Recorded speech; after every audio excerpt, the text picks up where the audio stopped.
Hey people, it's another Thursday. This is the conversation. It's outspoken and it's opinionated.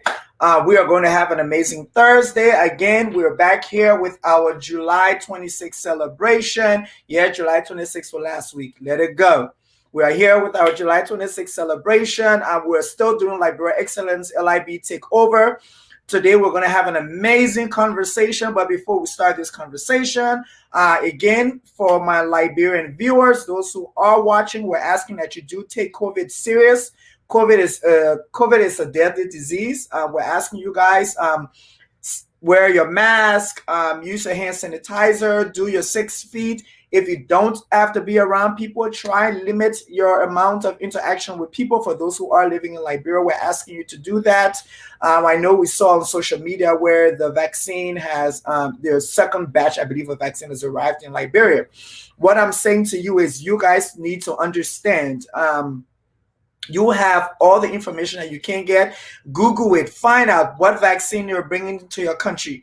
Who is the manufacturer of this vaccine? Why you should take this vaccine? If personally you don't feel that it's okay for you to take the vaccine and you can go by doing all the other precautions of staying away from people and washing your hands and wearing your mask, then that is your personal decision.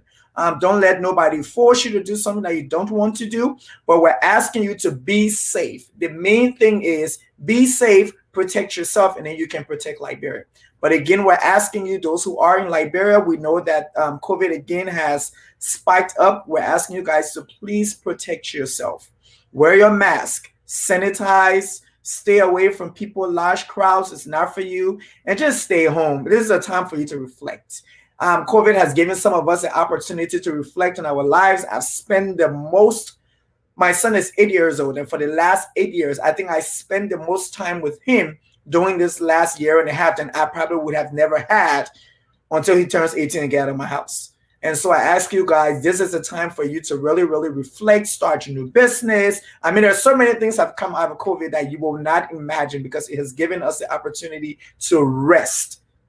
Especially for us who are in this part of the world where we are just on the run all the time, it has given us the opportunity to rest. So today, without further ado, we are having a great conversation. We're talking about all things Liberia tourism with the one and only Chiquita. So I'm going to bring her in and she's just going to, hey. Hey. Welcome to the conversation. This is amazing. I'm glad to have you. There is a whole backstory about you coming on this show. I would tell you, let me just start with it. I was like, I need to get somebody to talk about tourism in Liberia. And I'm like going crazy. And they're like, don't you know Chiquita? I'm like, yeah, I think I've met Chiquita. I know her. They're like, reach out to her. She's great. And they're like sending me all your stuff. I'm like, okay, give me like 5 minutes. Let me reach out to her first. Like, no, she's going to be fine. So you were meant to be here. And I just want you to know that. Thank you. But if you can just tell the audience who you are, what you do, that would be great. Sure. Hello, everyone. My name is Chiquita Afuluenu Johnson. I am a serial entrepreneur. I have my hands in a few different businesses, but my first love, my first passion is hospitality and tourism. I've been working in the hospitality space for over 15 years now, the tourism space. Exclusively, I've been working in that for about the past 5 years, mostly in West Africa, starting my business, West Tourism Management. It's a boutique tour operations company specializing in exposing people to unique African destinations. So that's me. I'm a tourismista. There you go. I like that. And I love it, most especially African tourism. You know, that's like my heart, my soul, my joy. So very happy to be here today to talk to you about it. It's amazing. And I think I'm so excited that you're here with us. I'm so excited because you have all the knowledge that we need. I think prior to this, I said that, you know, some of us who probably were born and raised in Liberia, we didn't take advantage of what we had. And so we come to another side of the world where it's like, oh my God, I got to get in a plane just to go to the beach. Like, are you kidding me? Like, there is no beach. Like, I could just walk down the street and the beach is right there. Like, you know, so all those things we don't take into consideration. But Before we go into this, I just want to ask you because I really like to focus on our wholeness, and so I just want to know how are you doing? COVID, being quarantined, and all that stuff. How are you doing? I am doing better than I was before. It was definitely a challenge for me to get used to the pandemic life. Mm-hmm. I have been living and working in Liberia since 2010. So for the past decade, I have been living and working in Liberia and other parts of West Africa as well. I lived in Ghana for a little bit. I lived in Gambia during that time as well. But at the beginning of 2020, luckily or prayerfully, I had positioned myself where I knew that I wanted to start spending half of the year in West Africa and half of the year here in the States. Because I did grow up in the States, so I do consider Okay. it home as well. Oh, yeah. So and it was just a time where I felt like it was time for me to diversify, to step into other businesses and in other industries. So I came to America in February of 2020 ready to live my entire best life. I had a plan. I knew where I was going to work, because I also do event planning, and I had Mhm. worked with a wedding planner in this area. I'm in the DMV area. Okay. I worked with her for the past few summers. So I'm like, all right, well, that's what I'm going to be doing in the summer. I had my whole plan basically. And then also was open for life to kind of inject new things into my life as well. Just Exactly. going with the flow. Yeah. But then the pandemic hit. No more jobs, no more weddings over here on Exactly. this side, and then no more traveling, right? Because I work in the experience, Yeah, you're right. Yeah. so basically all of my businesses shut down. So I went into like pure panic. Like, how am I going to survive? You know what I mean? What am I going to Mhm. do? Of course. And then, of course, you're hearing about the people dying. And then we've never heard of this disease before. Am I going to get it? There was a few times I had COVID scares where I thought I had it. Trust me, I had it today. All the things. So, but I will say, you mentioned in the beginning in your intro about taking the time to be able to retreat and rest.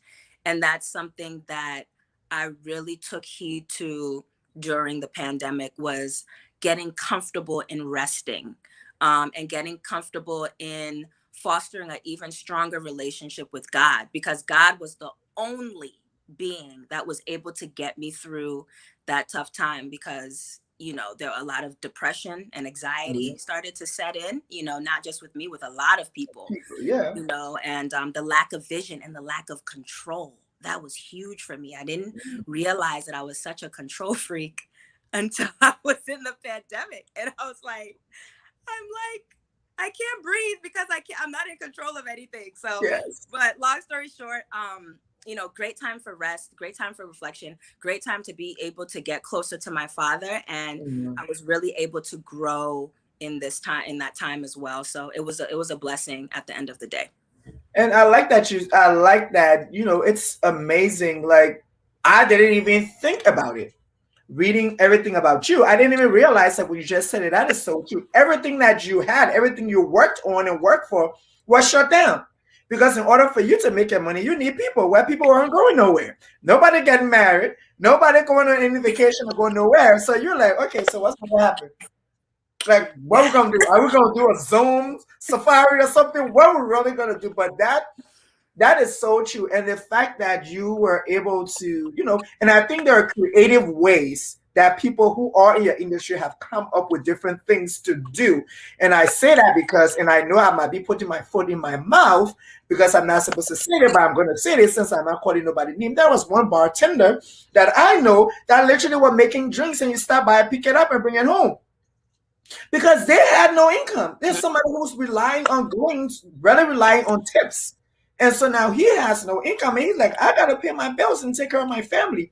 And so I think there's so many different creative ways that have come true where there are chefs who are doing like cooking tutorials and they start coming up with their own seasoning because of COVID and stuff like that to sell. So I think, yeah.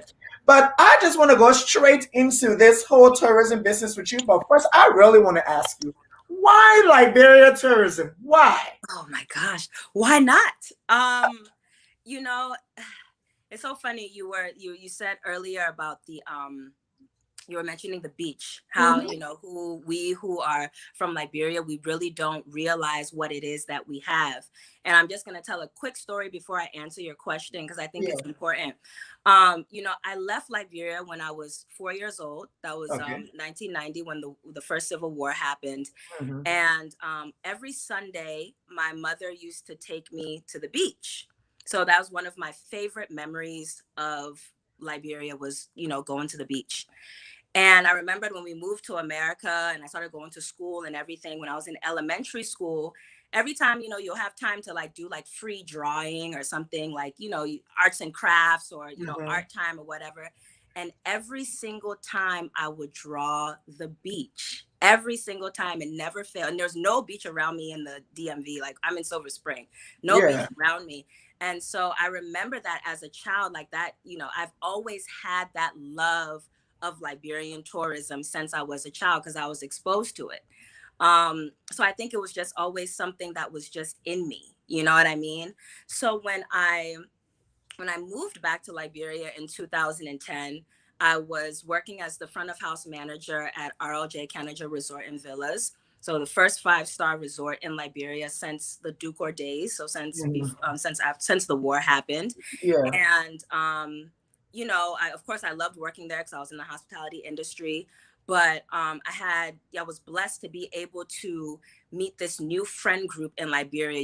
These young, fun, fresh, young Liberians that were semi-exposed and, really in a position where they wanted to have fun. And I love to have fun. Like, that's my thing. So we were always going on these different trips. Like, we were always going to places like Robertsport and Patawi and Grand Bassa. We were always venturing out Mhm. into the rural areas of the country. And that's when I really fell in love, like for real, with Liberian tourism. And I was like, we have something here.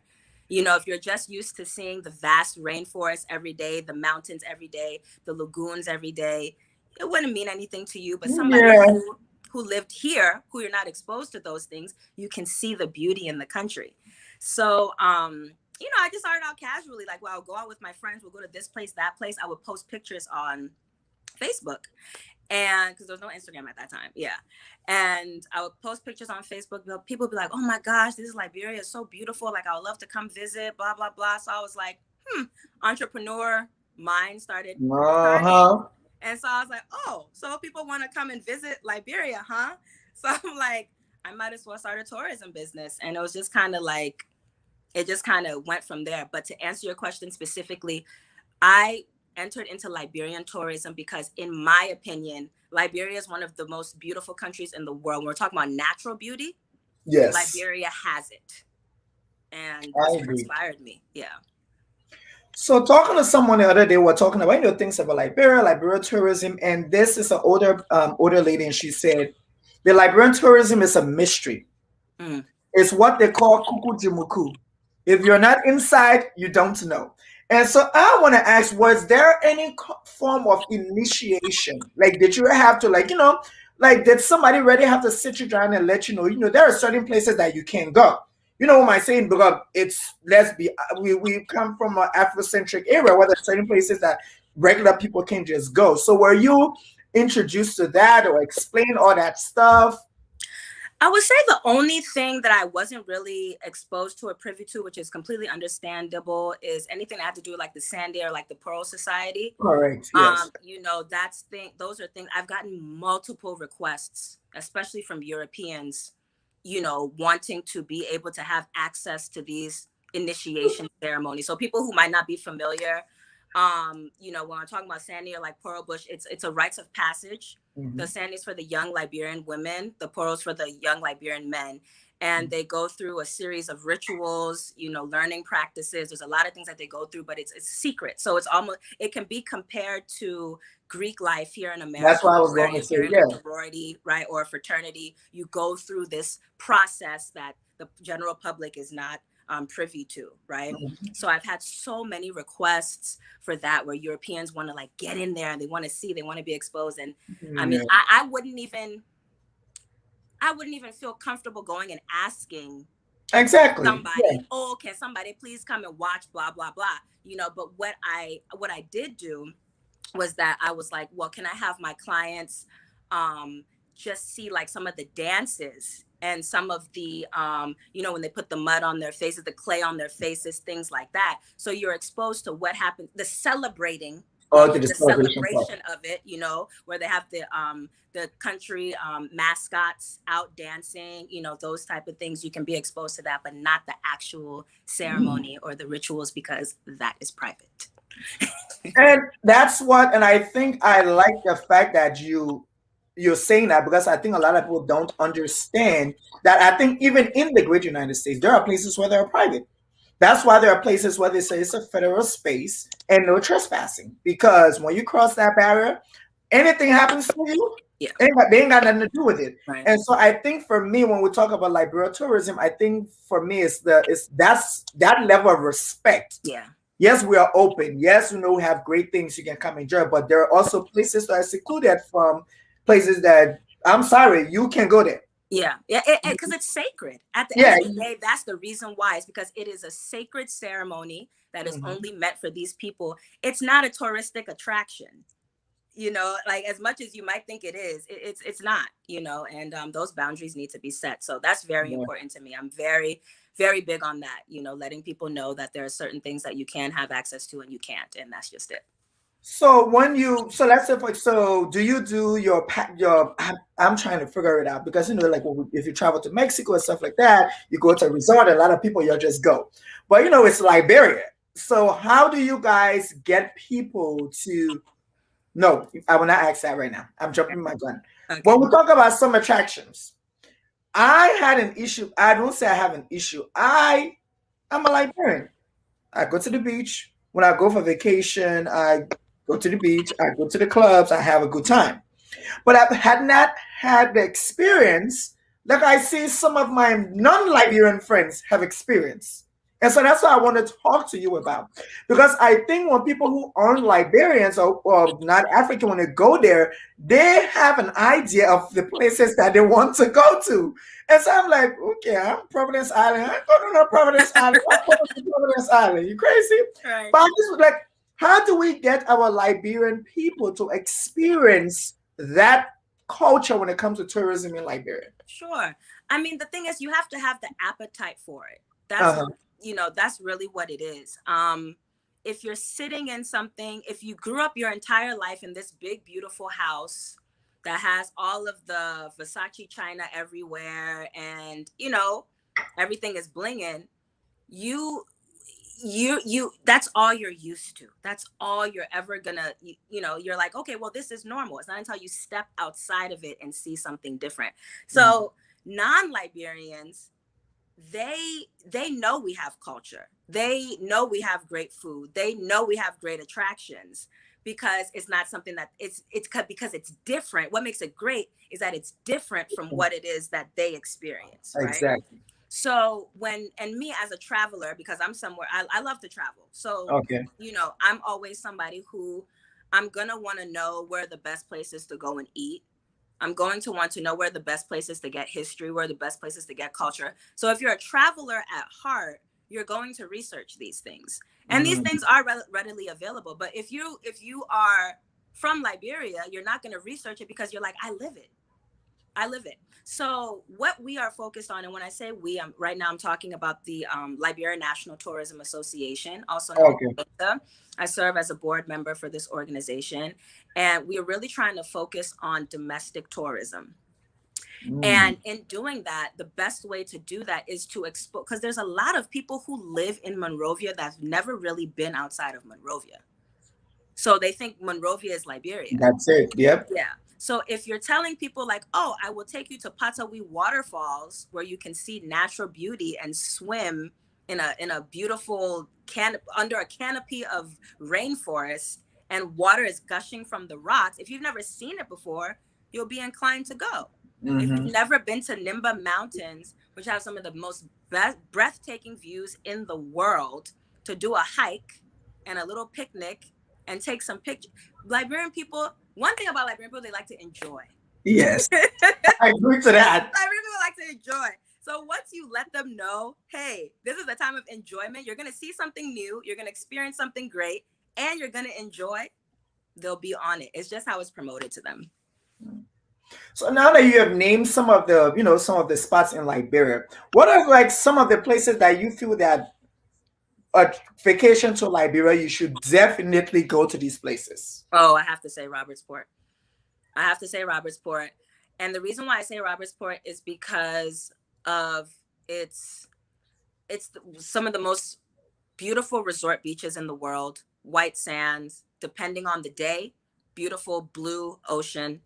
And then also the culture, the Vai culture out there is amazing. The fishing culture out there, the artisanal fishing culture, and then the reason why I mentioned the Vai people is because their culture is so unique in a way where they're artists. Okay. They were actually the first people to create a written language in Liberia. Yes, that's true.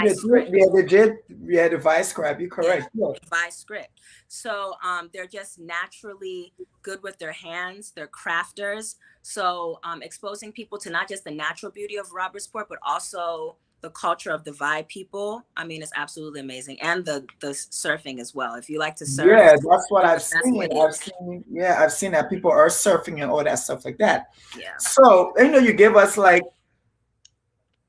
for a better opportunity of understanding Liberia tourism, Liberian culture.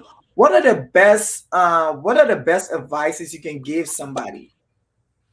For experiencing? Yeah, for Liberian experience when it comes to tourism. Experience, I would say be open-minded. That's number one. Mm-hmm.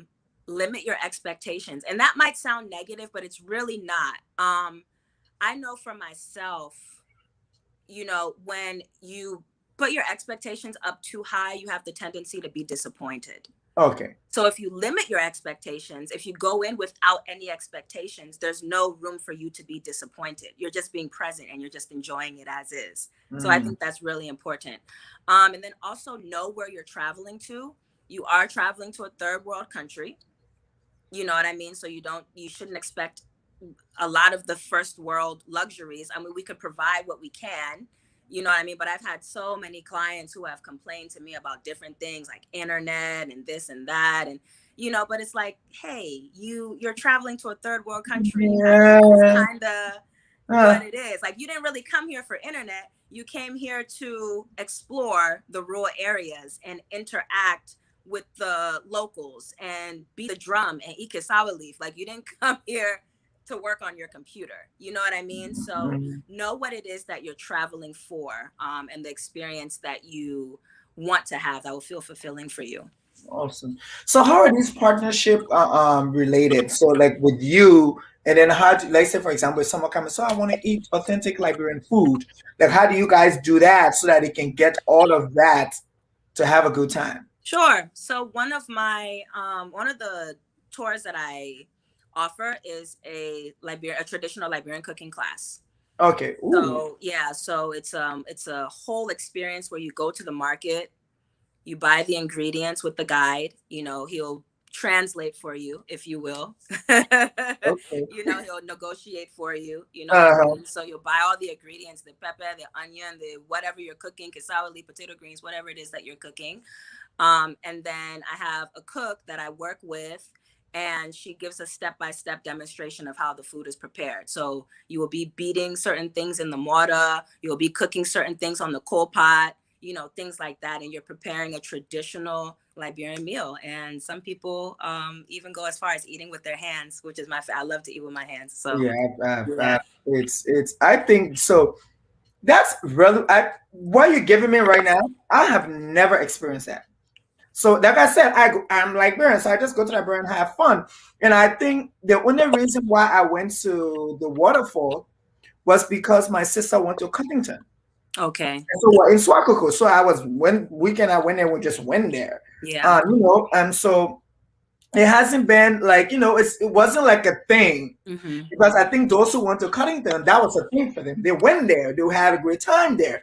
But until now, like the way you're giving it, and for the Nima Mountain, girl, I ain't going up no Nima Mountain. What's wrong with you? You don't like to hike? I like to hike, but Nima Mountain, no. It's really not bad. We had a great great time. Me and Roida, she's also known as Philomena. Yeah, We had yeah, I see her too. So, like for that, like, how do you guys regulate? Where we're going to go, how we're go. Like, we don't want to get lost. Like all those things for me, that's what I would think about. And I yeah. know, of course, you guys think about that too. But how do you guys, make the trip experiential? Yeah, we we work with really really knowledgeable guides. Yeah. My head guide, Ambrose Wiegbe, he's a Liberian tourism guru. He was the director of Wow. tourism for the Ministry of Information, Culture, and Tourism for 40 years. You know what I mean? So and then he trains my other guides, my newer guides. Mhm. So, there's this level of trust with his experience and what it is that he's able to offer. And I think that that's really important. You have to make your clients feel safe, but at the same time, a lot of these clients, they're already adventurous people, so they're not Oh, really okay. cautious. You know what I mean? Like, if you're coming to the third world to have tourism experiences, you're quite an adventurous person. Like, you're not really going to be too reserved or anything like that. So once again, having that open mind and just trusting the process, trusting the experience, that you're in good hands, pretty much. That's great. So I know, like you say, yeah, they're adventurous people, so they probably won't go there and jump off the cliff and do all that good Right. stuff that I'll be like, oh, okay, so is there something underneath that that's gonna catch me just in case? Like, what's going on? But we have all these amazing things in Liberia. Who regulates them? Because one day somebody will pop up a beach over here, and another beach pops up over here. You're just like, okay. So how is those things regulated? Like, who regulates them? Yeah, so if you're going to start any type of tourism establishment in Liberia, you have to register with the Ministry of Information, Culture, and Tourism. They have different prices that you have to pay, whether you're a beach, entertainment center, a restaurant, a tour operations company. There's different set prices. Yes. And you go to them, you pay your price, and then they give you a certificate, to show that you are registered with the Ministry of Information, Culture, and Tourism. So it's a pretty seamless process. Oh wow, that's amazing. So I know your West Tourism Management. You guys have different packages.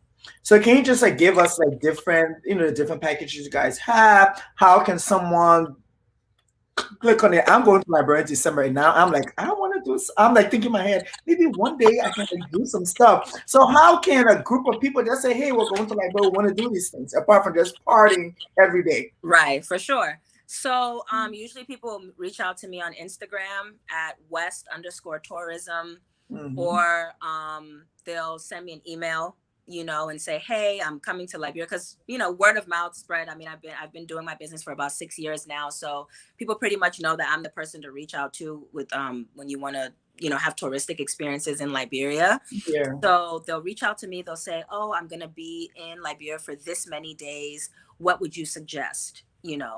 And then based off of the amount of days they're staying, I will send them to my website, and I'll have them choose which activities kind of interest them. So we can do anything from a Monrovia historical tour, where you understand like how Liberia was founded. We could do, I mentioned the Liberian cooking class. We have tours for Chimpanzee Island, where we do, you ride in locally made canoes, and you'll ride out to the 3 different islands where we host chimpanzees in Liberia. Patawi Waterfalls, so that it's a 3-hour drive, so you'll need a certain car to get out there. It's in the rainforest, so that is accompanied with, so you're not just enjoying the rainforest, you're not just hiking, but then you also get a cultural performance at the site, and then you also have lunch there as well. There's a lot. I have a few, like about 10 different offerings. One of my favorites is the Liberian dance and drumming class, which is great. You can learn all the different dances from the different tribes of Liberia and how they beat the drum as well. Wow. So basically, I just have these beautiful pictures with great descriptions on my website. And if you're like, I want to do this, and this, you tell me, and I create an itinerary for you. I'm like, okay, this is the time we're going to pick you. If you need airport pickup, pick you up from the airport, we'll drop you off at your hotel. This is the time we'll pick you up for your first day of tours. This is the time to drop you back. Second day of tours, this is the time we'll pick you up. This is what you can expect. And it's a whole itinerary. So like you do that hotels as well. Like you do that in Liberia. Like in Liberia, you do that. Yeah, I've been doing it I'm since like, I am 2015. like you said, you see how surprised I am. I have never And the thing is, and majority, I mean, my majority of my clients are Europeans, Asians, and Americans. I'm, You know, I'm so because I think it's so, and this is one of the things why I wanted to do these different things about Liberia on this show for this month is because people don't know. And it's sad to say that we Liberians don't know the great things that we have in Liberia. And so, you've given us a lot of information. I know you're an extremely busy woman, so I don't want to keep you long. no But worries. just my last question to you is, what's next for you? Oh, what's next for me? Yes. Oh man. So I will be honest and say that I am diversifying a bit. I mentioned in the beginning that I am a Yeah. serial entrepreneur. Mhm. So tourism, travel, Liberia is still at my heart. It's always going to be there. It's just the time that we're in right now with the Yeah. pandemic and everything. It's just so unstable. So I unfortunately can't put my all into tourism right now. Praying for the day that I will be able to again. So right now I'm really focused on my counseling services. So Okay. for the past few years, I've been doing a lot of research on best practices on how to heal from heartbreak and emotional trauma and coaching women through those processes in order to figure out what their God-given purpose is. So going through the healing process and stepping into your God-given purpose. So that's what I am working on right now. I'm a jack of all trades, and I've been putting my counseling side and my healing side, on the back burner for a bit. So I'm really looking forward to tapping into that full time right now. And I think that's amazing. And I think a lot of people should want to, someone told me that you you're born twice. Mm, You're born when you're born, and then the next time you're born is when you realize exactly why you were brought onto this earth for. mm, And so it's amazing that you are doing something like that because I think a lot of people need to really find who they are so they can be that full human being. yeah. And so it brings out the amazing power, the amazing strength that you have. And I say this especially for our Black women and our Black sisters and our Black mothers. This is amazing because they are stuck in certain relationships, or stuck in certain jobs. Yes. And until they're able to find themselves, then they can realize that, girl, you've been a nurse for 35 years and you do not like to touch people. How does Right. that work? Like, What did God how really put you here for? yeah, like, is that why you're really supposed to be here? Right. And then you find a little niche Yeah. and they become amazing at it. But we want to say thank you so much for gracing us with this opportunity for coming on here, giving me, because I'm extremely educated. And you had educated me on so many things that I had no idea about. Like, go to Liberia, call my brother, he pick me up from the airport. Like, that's what's supposed to happen. Take him to his house, go party, go home, and party the next day and go home, and party the next day and go home. And that's what it's been. And now it's like, okay, there are so many other things that you could actually do in Liberia. Yes, for sure. And hopefully I'll be in Liberia in December. So I'm hoping that I can take you on a few tours Oh, myself. you definitely. We're going with this organization called Runway Liberia. Okay. I'm going with them, doing some things for them, some shows and stuff for them. And I'm like, I was like, we're gonna be adding some stuff. People are not just gonna be doing fashion and having a good time. Like we have foreigners, we do have foreigners and people who are coming for this show that need to see the other side of Right. Liberia, not just being Monrovia having a good time. But like, why don't we just go to a village and get you beating some palm nuts? And let's see how that works. Why not? But thank you so much, Chiquita. It was so great having a conversation with you. We can't wait to have you back so we can talk about this whole mental health and inner peace, because that's my thing. I love to talk about that. So I'm going to bring it back and we're going to do that. Awesome. Looking forward to it. Okay. So Thank you so much. Okay. Appreciate it. Bye. Bye. Well, guys, I told you it was going to be great. I mean, she has given us something that literally you probably would have had to pay for. The information she has given us here today is information you probably would have had to pay for. So if you are planning a trip to Liberia, we're asking you to contact West Tourism Management. They are on Instagram. Contact them, reach out to them, see how you can have an opportunity of learning how to cook All my friends who do not know how to cook jollof rice, do not call me again. I know somebody who is going to make you have to learn how to cook jollof rice. You are going to call West Tourism Management. You will Instagram them. You will get that information, learn how to cook cassava leaf and all that good stuff. She says she's going to take you guys on a tour. You can go up the Nimba Mountain. You can go to the waterfall. There are so many things that you can do in Liberia that we're asking you guys to understand that there is more to just going, having a good time. Let us understand who we are, the culture that we're supposed to enjoy. I mean, the people that we have, the food that we have in Liberia. It's amazing. But this, of course, was the conversation. Outspoken. It was opinionated with the one and only Chiquita. I ain't going to say her last name before I mess it up, but I know Chiquita A. Johnson, someone leave it like that. But guys, it's been great. And I see you next week, Thursday. So don't forget, next month is going to be great. This was the last Liberia LIB takeover. Chiquita, of course, is a Liberian excellence. That's why I brought her onto this platform, because the things that she's done with tourism in Liberia and other parts of Africa is amazing. These are young entrepreneurs who are trying to change our story. She's creating an infrastructure. She's creating a scenario that we can be proud of. And so we're asking you guys to go online and check them out. West Tourism Management, and you have a good time in Liberia. Don't just let them people eat your money with them drinks. Talk to you next week, Thursday.